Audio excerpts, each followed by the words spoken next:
Bonjour, je m'appelle Guillaume Givitz et je suis concepteur et responsable du logiciel Clint, une application d'un nouveau genre dédiée au montage et à la publication sur Internet de récits multimédia interactifs et connectés. En quelques minutes, je vais vous en présenter le fonctionnement général. Pour cela, je vais appuyer cette présentation sur un projet de démonstration tiré du web documentaire Le Challenge, une enquête interactive réalisée par Laetitia Moreau et diffusée sur canalplus.fr. Au centre de l'écran se trouve le storyboard, qui représente mon scénario interactif. Il se compose de séquences et de sous-séquences.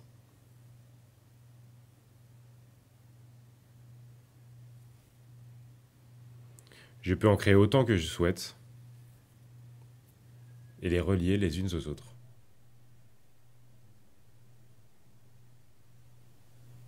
En haut à gauche se trouve ma médiathèque et les différents dossiers dans lesquels sont classés l'ensemble des médias visuels et sonores que j'ai importés par simple glisser-déposer. Comme ceci.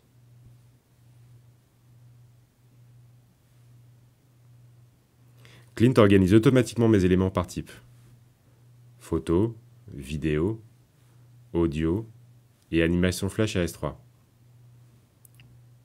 A noter qu'il m'a fallu au préalable monter et compresser ces fichiers pour une diffusion sur Internet, avant de les importer dans ma médiathèque.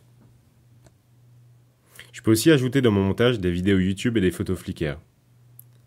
Par exemple, je souhaite ajouter à mon montage un reportage sur l'initiative Yasuni trouvée sur YouTube. Je n'ai qu'à copier l'adresse de la page et la coller dans ma médiathèque. Comme ça. En double-cliquant dessus, je retrouve non seulement la vidéo que je viens d'importer, mais aussi les mots-clés et les commentaires associés à la vidéo. Pour importer des photos Flickr, j'ai à disposition une interface de recherche qui me permet d'accéder à la base de contenu libre de droit, dit en Creative Commons, publiée sur Flickr. Je peux y sélectionner une ou plusieurs photos et les importer dans ma médiathèque. Voilà. Comme pour YouTube, je retrouve ma sélection dans ma médiathèque avec toutes les métadonnées associées à chaque média. Titre, description, mots-clés.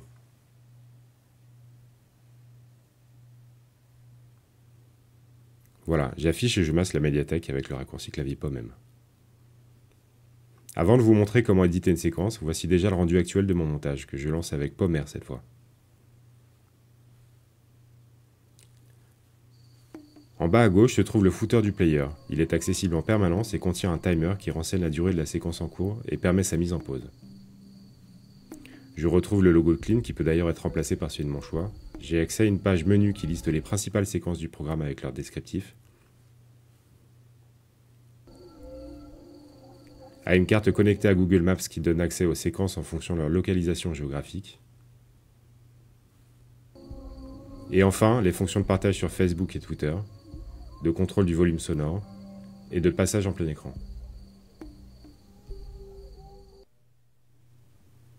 Pour éditer une séquence, je double-clique sur sa vignette depuis mon storyboard. C'est dans cette interface que je vais pouvoir éditer mon montage. Dans la partie supérieure se situe la fenêtre d'aperçu que je peux mettre en pause en tapant simplement sur la barre d'espace de mon clavier. Et dans la partie inférieure, ma timeline, où sont organisés tous les éléments qui composent ma séquence. Audio, photo vidéo, texte et liens. Comme attendu, je peux supprimer des éléments de la timeline en un clic et les remplacer par simple glisser-déposer depuis ma médiathèque.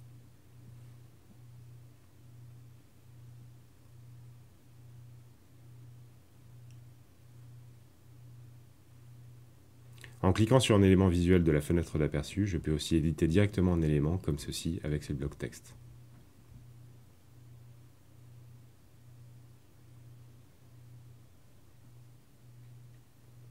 Les deux éléments de lien ici sur la timeline correspondent aux flèches qui relient mes séquences et que je retrouve sur le storyboard. Je peux éditer ces éléments de la même manière que les textes, directement sur la fenêtre d'aperçu, les déplacer, changer leur design, dans la fenêtre de propriété en haut à droite, et modifier leur intitulé.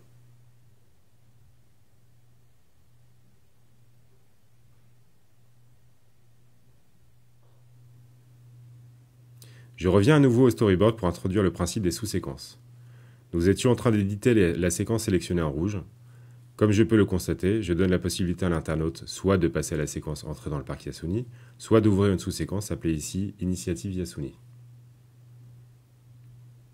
Je vais maintenant entrer dans la séquence pour vous montrer le fonctionnement d'une sous-séquence. Je lance la lecture en tapant sur la barre d'espace.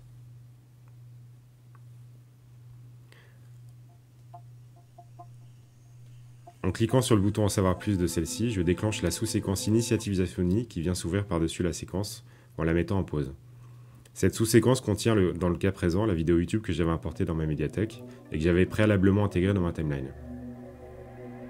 Je peux fermer cette sous-séquence à tout moment et reprendre la lecture de la séquence principale.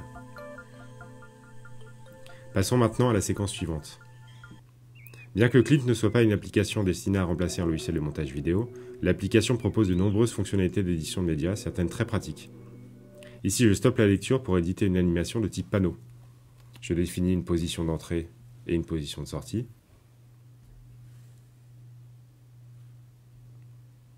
Et je relance la lecture pour prévisualiser le résultat instantanément.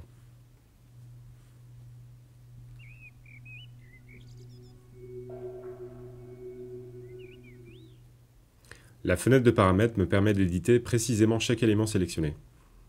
Sur cette photo par exemple, je peux changer son niveau d'opacité, changer sa position, sa taille, et éditer les transitions d'entrée et de sortie, ainsi que leur durée.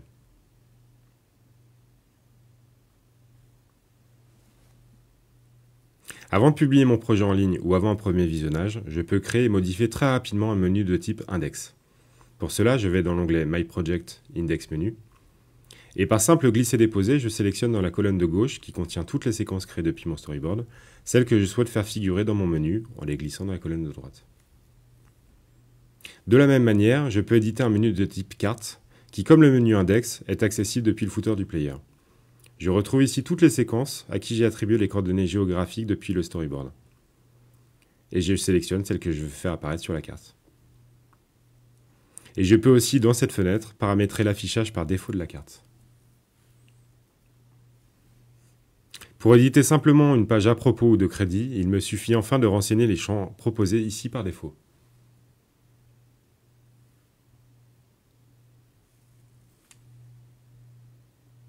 J'accède maintenant aux paramètres de publication de mon projet. C'est ici, par exemple, que je saisis en option ma clé Google Analytics, qui me permettra d'obtenir des statistiques détaillées sur la navigation des internautes dans mon programme, et ce, séquence par séquence.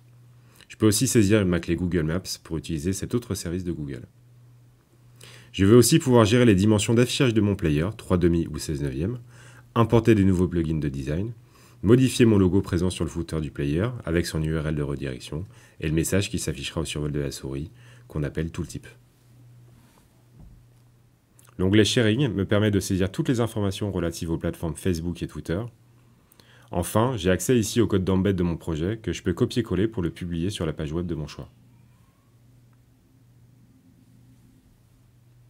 Autre fonctionnalité pratique avant publication, j'ai la possibilité de générer un script au format HTML qui rassemble toutes les données et les contenus rédactionnels de mon projet dans l'ordre de lecture de mon choix.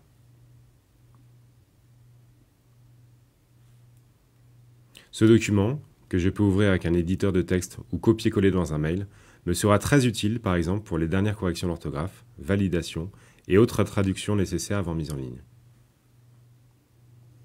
Ultime étape avant l'upload de mon programme sur un serveur, je vais générer un export de mon projet qui comprend exclusivement les médias et les fichiers utiles à sa publication. Je vais donc dans File, Package for Web, et Clint génère un nouveau dossier Publish to Web sur mon disque dur que je n'ai plus qu'à publier ou à mettre à jour sur mon serveur. En ouvrant le fichier index dans mon navigateur, je peux déjà consulter mon programme tel qu'il sera disponible sur Internet pour les internautes, comme ici dans une page HTML toute simple. Voilà, et merci beaucoup pour votre attention.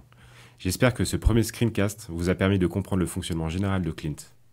N'hésitez pas à nous contacter si vous souhaitez plus d'informations. À très bientôt.